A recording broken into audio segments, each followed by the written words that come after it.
Heritage Month observance. This year's theme being Building Leadership, Embracing Cultural Values, and Inclusion. I'm Staff Sergeant John Bentley, your Master of Ceremonies. Thank you for joining us today. The idea of Asian American and Pacific Islander Heritage Month began in 1977, when a few members of Congress introduced a resolution asking the President to declare the first 10 days of May Asian Pacific American Heritage Week. They chose the first 10 days of May to commemorate the immigration of the first Japanese people to the United States on May 7, 1843, and to mark the anniversary of the completion of the first U.S. transcontinental railroad on May 10, 1869, which was mostly constructed by Chinese immigrants. President Jimmy Carter signed the joint resolution designating the annual celebration of the Asian American and Pacific Islander Heritage Week on October 5, 1978.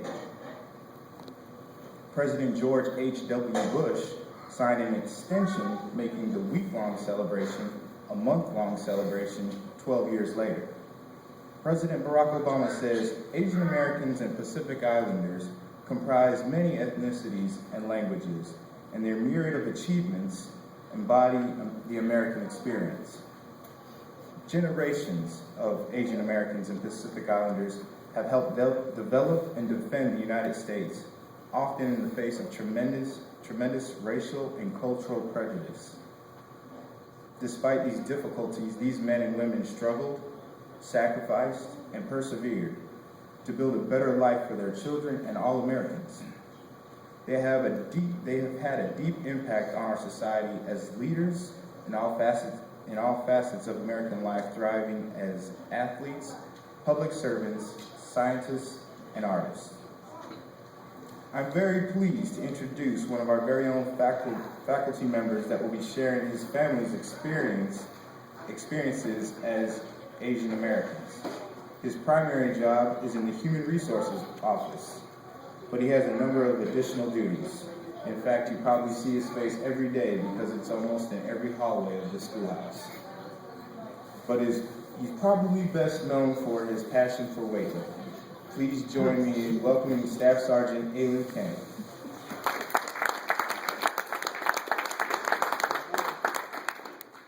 Thank you, Sergeant Bentley. Good morning, DINFO staff, faculty. First off, I'd like to say thank you to each and every one of you for being here today and supporting the DINFO's Asian American Pacific Islander Ethnic Observance, and for also giving me the opportunity to share my family story and history. Most people who know me see me as a happy, cheerful, energetic person, always smiling and or laughing. I literally cannot keep a straight face. Hence, that is why I do not gamble or lie to girls. People always ask me why I'm so happy all the time and why am I always smiling, and no, I'm not on drugs. I usually reply with a, because I'm blessed and thankful for the life that I have, but there's a story to that smile and my happiness. The story is that I'm lucky to be alive here today because my whole family was almost wiped out during the Cambodian genocide. For those of you who don't know about the Khmer Rouge era, there was a massive genocide that took place in Cambodia from 1975 to 1979. A communist dictator by the name of Pol Pot formed an armed resistance movement that became known as the Khmer Rouge. Inspired by the Chinese Communist Revolution, Pol Pot led a campaign of terror and murder that took over the country of Cambodia in 1975, backed by the North Vietnamese army. Millions of Cambodians were evacuated from their homes by gunpoint and forced into the countryside for slave labor, which was known as the killing fields. Those who resisted were shot or beaten to death on the spot. During this evacuation, over 20,000 people lost their lives. Throughout the Khmer Rouge movement, all forms of religion were banned. Christian, Muslims, and Buddhists were massacred. Buddhism, being the dominant religion, was attacked through killings and suppression. Over 50,000 monks were slaughtered during the Reign of Terror. All foreigners in the country were killed or banned. Embassies were closed, businesses were shut down, money was forbidden, newspaper and television stations were shut down, education was halted, healthcare was eliminated, and all forms of Western influence were banned. During this movement, deadly purges were conducted all over the country to eliminate remnants of the old society, resulting in the killings of all the educated people, doctors, lawyers, teachers, the wealthy, as well as that of their families to include women and children. The Khmer Rouge actively sealed off the country so that the world could not look in. The Khmer Rouge reign of terror resulted in the deaths of close to 2 million people. Human bones can still be found scattered across the country, as well as active landmines. How my family survived this tragedy is a blessing. We lost so many people in my family during this dark time. When I was younger, I would randomly see my mother cry and ask her why she was crying. She didn't want to tell me at the time and told me she'd tell me when I was older. Being a young, stubborn little kid, I was always curious. I would keep nagging her, and I wanted to know what made her so sad. One day, she finally gave in and told me some of the horrific events she witnessed during the Cambodian genocide. I usually don't share the story with too many people, but now every time I hear the story from my parents or think about it, it gives me the drive and motivation to always try to better myself and not waste this life I was given, because my parents were given a second chance to live for a reason, and I don't want to see it wasted. In 1967, the Khmer Rouge invaded my parents' city, driving the people into the countryside. My dad was a soldier for the Cambodian army and was off duty and got captured. My mother, knowing more Khmer Rouge soldiers were coming, gathered and threw all of my dad's military belongings in a nearby river in fear of execution. The Khmer Rouge captured the city and drove all the people to the countryside, separating family members, burning belongings, and destroying property. My mother was separated from her father, and to this day, still doesn't know if he survived or not. At the time, the living members of my immediate family were my mother, my father, my brother, and my 2 sisters. My dad was taken prisoner and put into shackles, which he was attached to many other prisoners. The Khmer Rouge were doing background checks on all the prisoners to see if they were affiliated with the military and or the government.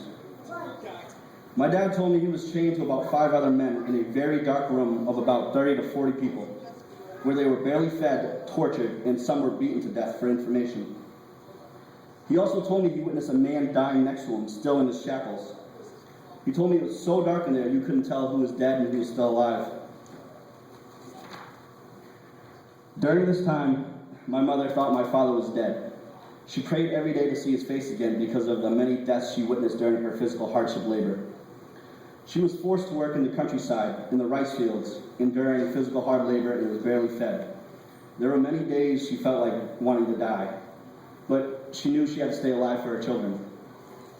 She witnessed many people getting shot and beaten to death in the fields for talking back and subordination towards the Khmer Rouge soldiers.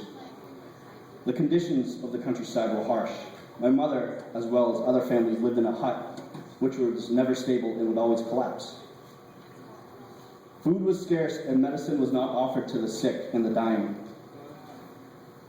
My sister, at the age of 7, contracted the chickenpox and died in my mother's arms. My mother was devastated. She told me she never cried so much that day, and she cried out that she didn't want to live anymore. She then looked at her remaining children and knew that she had to stay alive for them.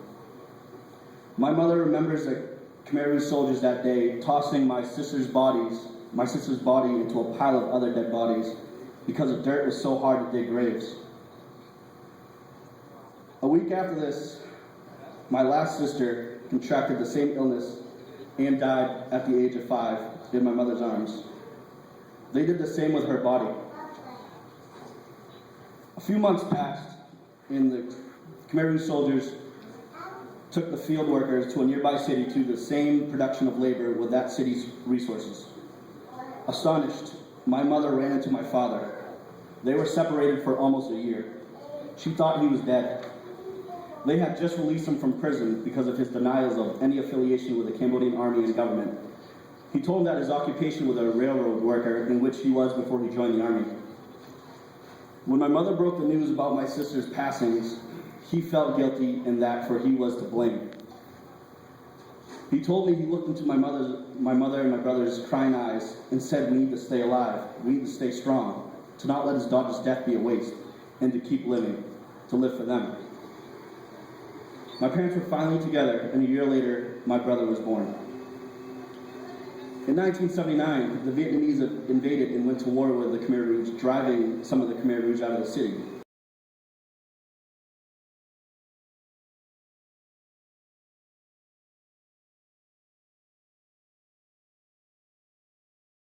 To Thailand. Many did not make this hike. There, they settled safely in a Thai refugee camp. They settled there for about a few years, in which another brother was born in Thailand. Later, a church missionary came to the refugee camp in which they helped my family get passage into the United States. They first got my family to the Philippines, in which another brother was born there. Finally, in 1982, the church got my family out of Asia and into the United States. They first settled in New York, and then in 1984, they moved to Maine. Shortly after, yours truly was born. I thank God every day for keeping my parents strong during this chaotic event. My parents' story helped me realize no matter how bad you may have it, somebody out there has it far worse than you. Always be thankful for what you got. Even though my family was poor, we were rich with love. There will always be struggles and detours that you encounter in life, but you need to stay strong, keep moving, and pushing forward. My happiness and thankfulness was a gift derived from God and my parents' struggles, and nothing could ever take that away. Thank you.